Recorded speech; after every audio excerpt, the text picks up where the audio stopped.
Buenas tardes, queridos estudiantes. Nos encontramos nuevamente en una clase de historia para octavos básicos.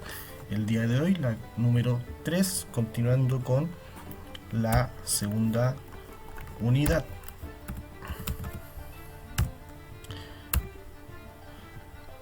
Hoy vamos a continuar el trabajo que hemos venido realizando en las dos clases anteriores, caracterizando un poco esta sociedad colonial, y el día de hoy nos vamos a enfocar a conocer los diferentes trabajos que se realizaban durante la época colonial. Además vamos a ver o conocer que estos tipos de trabajos están relacionados con las diferentes zonas o regiones productivas de la época colonial. Para el día de hoy entonces necesitamos trabajar entre las páginas 98 a la 107. Recuerden que en ellas encontraremos las fuentes necesarias para poder entender todo lo que vamos a ver, y además servirá para que puedan realizar el ticket de salida que les dejo al final de la clase.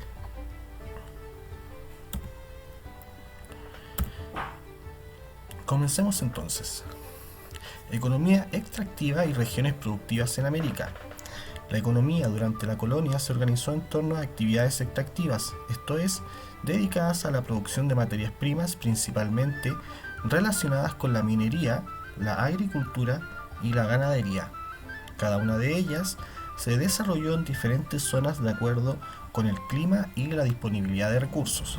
Entonces, como les estaba comentando, tenemos que durante la época colonial, España organizó la región en diferentes zonas que tenían relación con las materias primas disponibles en cada sector. Por ejemplo, tenemos, acá no le puse nombre, chiquillos, pero por ejemplo acá tenemos la ganadería, tenemos la agricultura y acá la minería. Veamos cada una de ellas. O en realidad vamos a revisar las fuentes relacionadas a la minería, las plantaciones o agricultura, y las estancias y haciendas. La principal actividad minera de América fue la extracción de la plata. La explotación de este recurso se concentró en las ciudades de Zacatecas y Potosí. Dice Eduardo Galeno lo siguiente: dicen que hasta las cerraduras de los caballos eran de plata en la época del auge de la ciudad de Potosí. En 1658, para la celebración de Corpus Christi, las calles de la ciudad fueron desempedradas desde la matriz hasta la iglesia de Recoletos y totalmente cubiertas con barras de plata. Esto es un escrito de 2008, Las venas abiertas de América Latina. Después tenemos las plantaciones. Y Enrique Florescano nos dice lo siguiente: ciertamente ninguna otra forma de organización económica ha llamado tanto la atención de estudiosos y críticos sociales. Las mismas palabras de plantación evocan imágenes de esclavitud, colonialismo y pobreza persistente difíciles de borrar. Más abajo tenemos un poco más de información. En el siglo XVII, tras el declive de la minería, toma relevancia la agricultura en las regiones tropicales tales como la costa de Brasil y el Caribe. Se instalan plantaciones de azúcar, algodón, café y tabaco. Entonces, chicos, tenemos que antes, en el siglo XVI, la producción se concentraba principalmente en la minería. Esto cambia en el siglo XVII, como lo dice la fuente, y pasa a tomar relevancia, las plantaciones, como por ejemplo esta que se menciona acá, en cuanto a las plantaciones de azúcar, algodón, café y tabaco en Brasil y el Caribe. Y número 3, tenemos las estancias y haciendas. Carlos Mayo, en el 2004, nos dice lo siguiente: cosecha y siembra en las estancias que asociaban agricultura con ganadería tenían lugar en épocas del año mucho más precisas. la cosecha entre enero y marzo y la siembra entre mayo y julio o agosto. Se domaba preferentemente entre febrero y abril y la esquila tenía lugar en dos épocas del año, en primavera y otoño. Las actividades más o menos permanentes giraban en torno a las recogidas y el pastoreo del ganado, y su vigilancia, la faena de cueros, era otra actividad básica de la estancia primitiva. Entonces, chiquillos, tenemos tres regiones, tres tipos de materias primas. Recuerden, el glosario también se lo dejo acá. La materia prima es el recurso que se obtiene directamente de la naturaleza. Por lo tanto, según la materia prima, se van a establecer diferentes regiones. En las zonas de clima templado, tales como los valles de los actuales México, Perú, Chile y Argentina, se cultivaron cereales como trigo, maíz y hortalizas y frutas, además de la producción de ganado. Las faenas dedicadas a los productos provenientes del ganado recibían el nombre de estancias, mientras que aquellas dedicadas a los productos vegetales correspondían a las haciendas. En ellas se utilizó mano de obra indígena y más tarde mestizas. Mapa de las regiones productivas. Acá, chicos, les dejo un mapa que representa las colonias y América Latina y la distribución de las regiones productivas. Por ejemplo, los puntitos negros que se pueden observar acá en toda la costa del Pacífico corresponde a una zona minera que principalmente extrae plata. Acá, si se puede ver, lo voy a acercar un poco. La plata, un puntito negro. Recuerden, chicos, que esta es la simbología para poder leer un mapa. Entonces, la plata con un puntito negro nos indica que toda esta zona que está acá es una zona minera que explota este recurso de la plata. En Chile había también uno cerca de Santiago.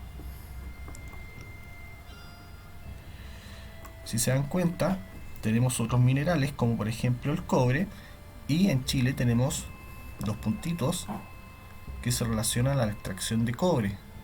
Un poco más arriba tenemos algunos otros. Acá tenemos también lo que fue la agricultura. Tenemos, por ejemplo, en negro la agricultura extensiva, que podría ser acá, como les mencioné hace un rato, Brasil, concentrada una agricultura extensiva con cosechas como cañas de azúcar y algodón, café también. Y en color un poco más damasco podría ser, tenemos ganadería. Si se dan cuenta, la zona que corresponde a Argentina es una zona principalmente ganadera. Chile también tenía explotaba este recurso, no tan a gran escala como Argentina, pero sí también tenía una producción muy importante de este recurso. Sigamos.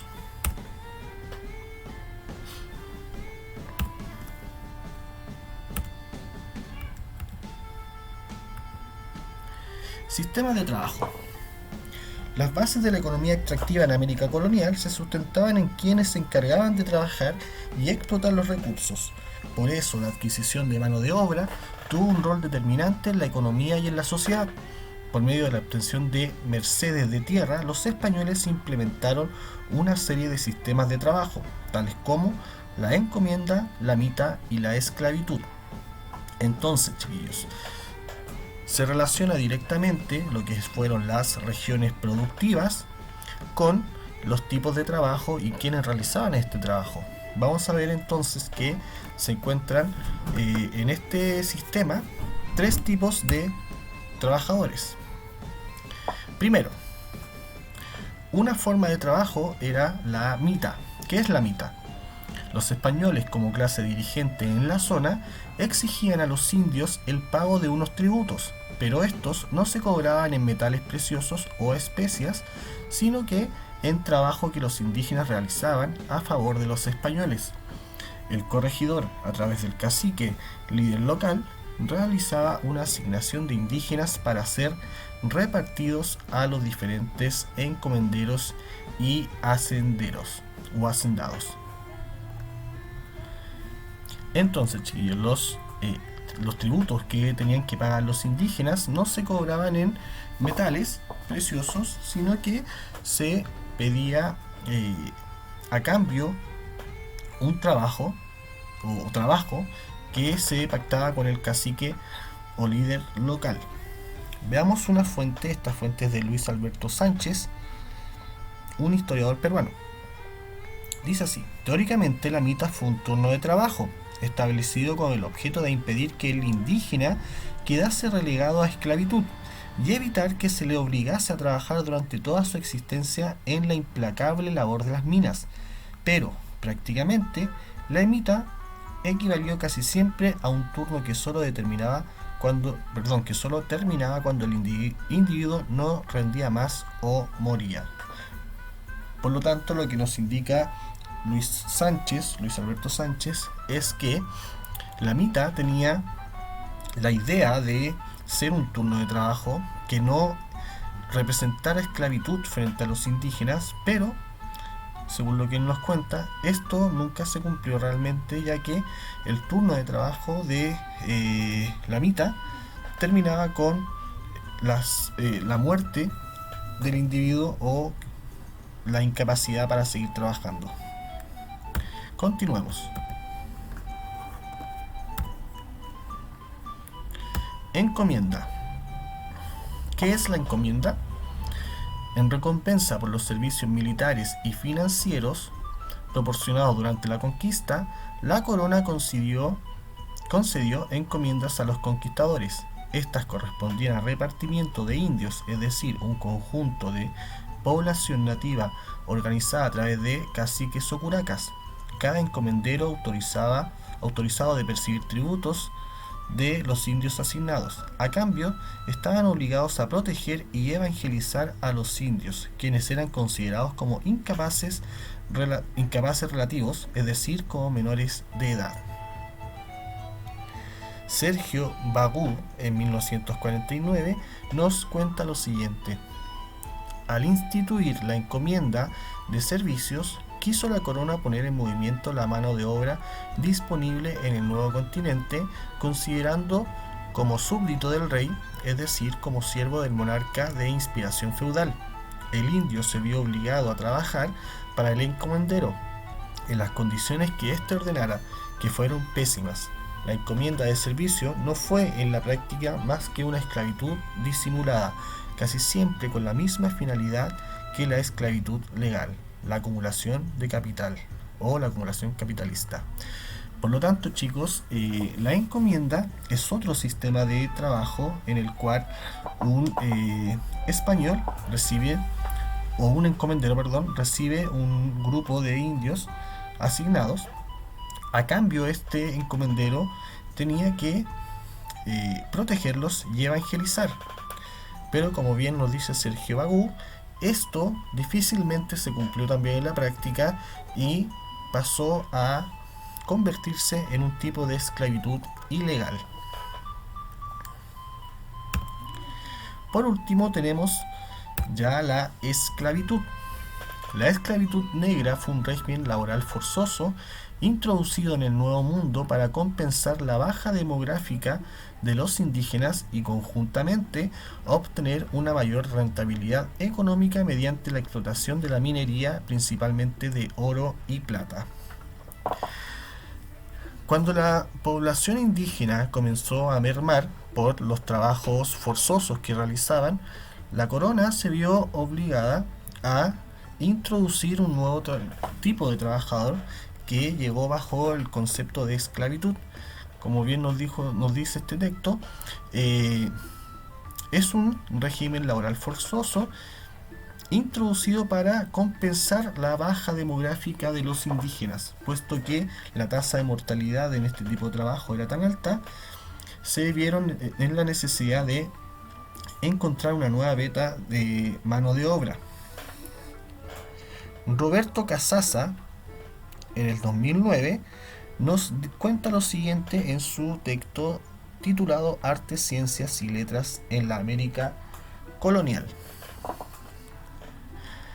Para la sociedad colonial, como después lo será para la sociedad blanca del siglo XIX, el negro es un sujeto factible de intercambio y trabajo y fundamentalmente merece control y sojuzgamiento, sin ser considerado en otras facetas que lo integren como actor de la sociedad, más allá de su rol en el denominado pueblo bajo. Por lo tanto, vemos cómo esta clase está en la base de la pirámide, lo vimos en la clase anterior. La esclavitud o los esclavos están en la base de la pirámide social y no contaban con mayores derechos más que aquellos a los que están relacionados con el trabajo.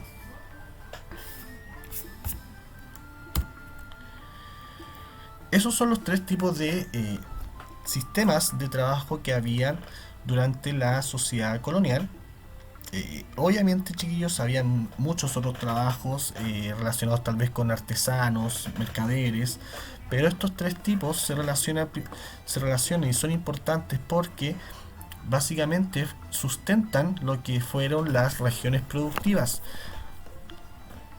Los que trabajaban en minas principalmente eran esclavos e indígenas, a su vez también los que estaban en haciendas o en zonas de agricultura, todos estaban relacionados con algún tipo de estos tres, ya bien sea por una mita, por encomienda o por esclavitud. Quienes trabajaban en las regiones productivas, ya sea minería, hacienda o agricultura, lo hacían por medio de uno de estos tres tipos de trabajo. Ahora vamos a ver una parte fundamental de la época colonial, como lo fue la hacienda. Cuando los lavaderos de oro se agotaron en Chile, la economía se orientó hacia la agricultura y la ganadería, con la finalidad de producir excedentes para el comercio.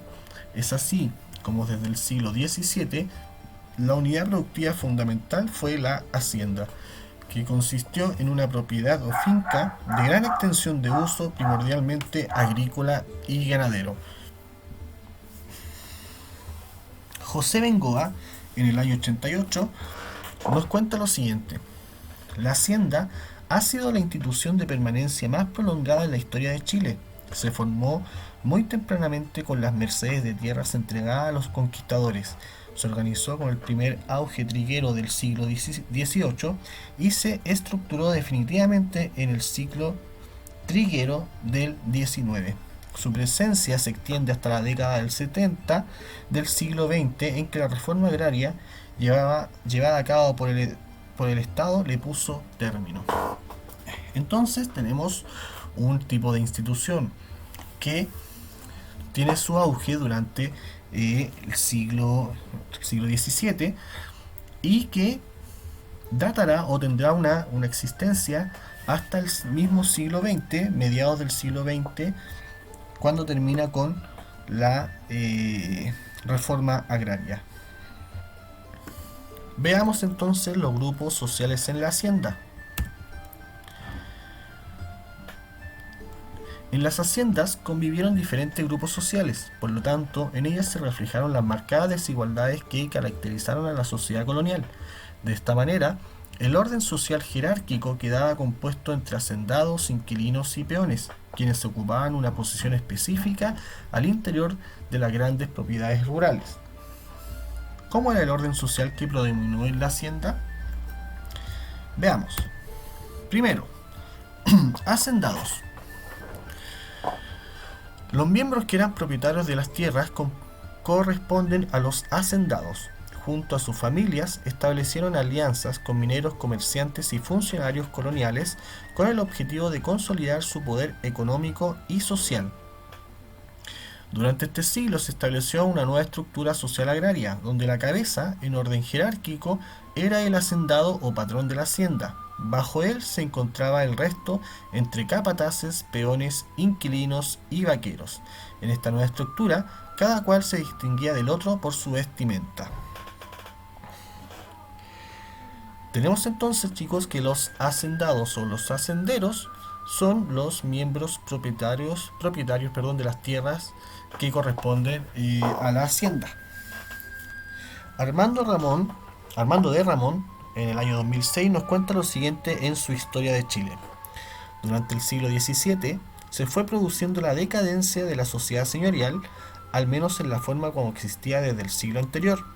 La aparición de los mercaderes y el aumento de su número permitieron preparar los cambios que registró la sociedad chilena y la transformación de los grupos elitarios hacia el predominio de una burguesía conformada por hombres ricos que reunían en sus personas los oficios de mercaderes y dueños de los medios de producción, y que darían el tono a una clase alta que perduraría con estas características todo el siglo XVIII para llegar hasta el siglo XIX.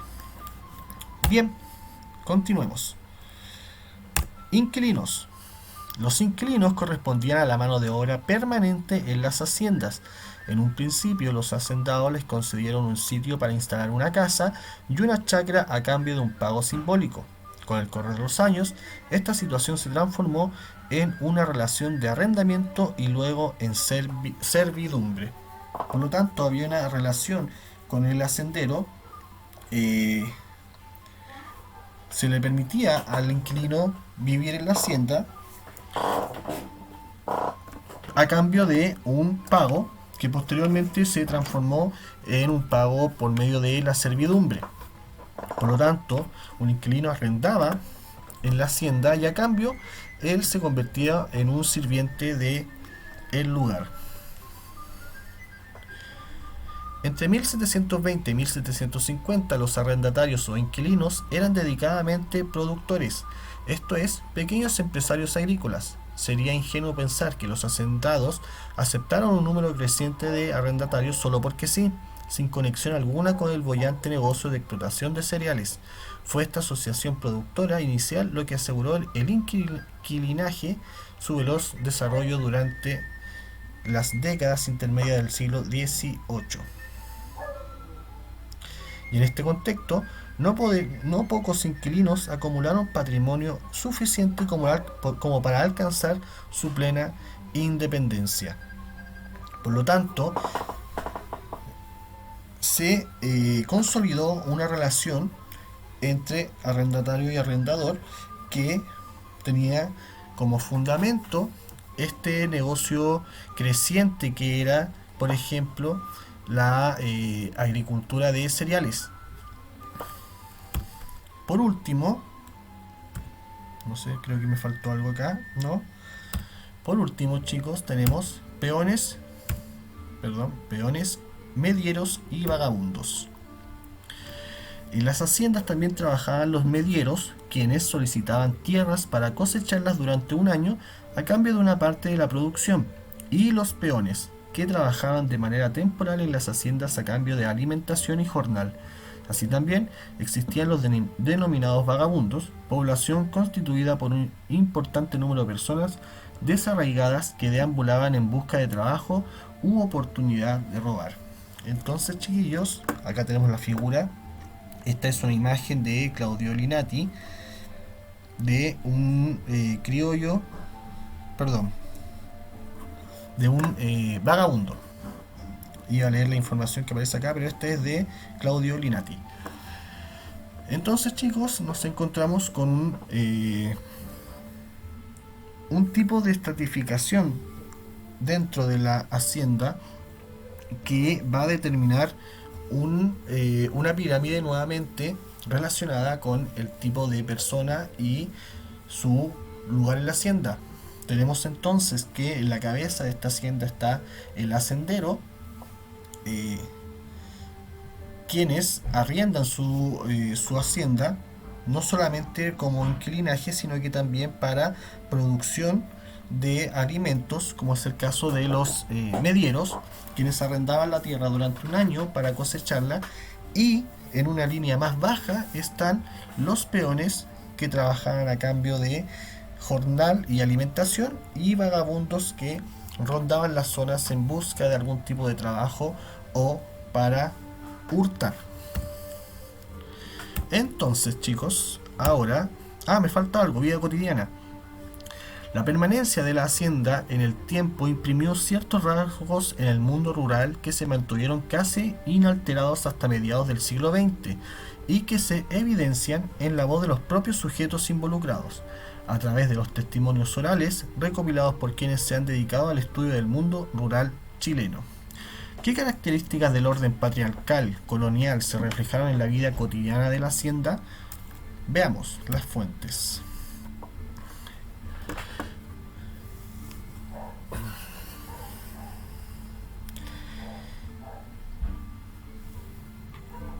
Tenemos un relato de una mujer nacida en 1937 en la hacienda Quilpué, en Jimena Valdés y otros. Mi papá entró a trabajar como jardinero a los 14 años a la hacienda Quilpué. Después se casó con mi mamá. Eran vecinos porque vivían en el mismo fundo y antes como que se casaban ahí mismo. Mi papá tenía 27 años y mi mamá 14 cuando se casaron. Mi mamá era cocinera en el palacio. Vivíamos en el Cañón de Piezas. Ese era el nombre de la casa donde vivíamos porque era una tirada de casas largas y como estaban todas juntas le pusieron el Cañón de Piezas. Allí vivía mucha gente y mi mamá tenía 2 piezas. Entonces, acá hay un elemento de la sociedad patriarcal de aquellos tiempos, que es, por ejemplo, la diferencia de edad entre el varón, que tenía 27 años al momento de casarse, y la madre de esta persona que escribió el relato tenía solamente 14 años. Una relación que era muy común en esos tiempos. Letra F. Un relato de un inquilino en Jimena Valdés. Eran pocas las mujeres solteronas que quedaban casi todas... No, perdón. Eran pocas las mujeres solteronas que quedaban. Casi todas se casaban. Si para eso traían las misiones y todos los años había como 2 o 3 casamientos. El mismo día que llegaba la misión, el patrón los llamaba a los dos y les decía: ustedes el jueves o el viernes o cualquier día de la misión, ustedes a la hora de la misión se van a casar. La gente, con el temor de que no lo echara el patrón para afuera, llegaban y se casaban, con ganas o sin ganas. Ahí tenían que casarse igual, así era la vida antes con los patrones. Entonces acá vemos otro elemento que tiene relación con esta idea de que la mujer no podía ser solterona y cómo el patrón tenía la potestad de decidir sobre ellas para casarlas.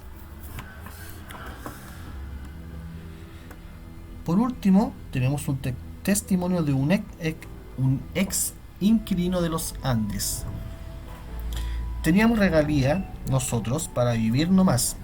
Era media cuadra para cada inquilino y unos pocos animales, no sé, como 3 creo. Con eso vivíamos. Criamos un chancho una vez, me acuerdo. Yo fui obligado hartos años, a nombre de mi papá, claro, pero para las faenas teníamos que ir todos. También estábamos obligados al fundo, siembras, cosechas, limpias, trillas, todo pues. Lo hacía por nosotros y anda a faltar uno.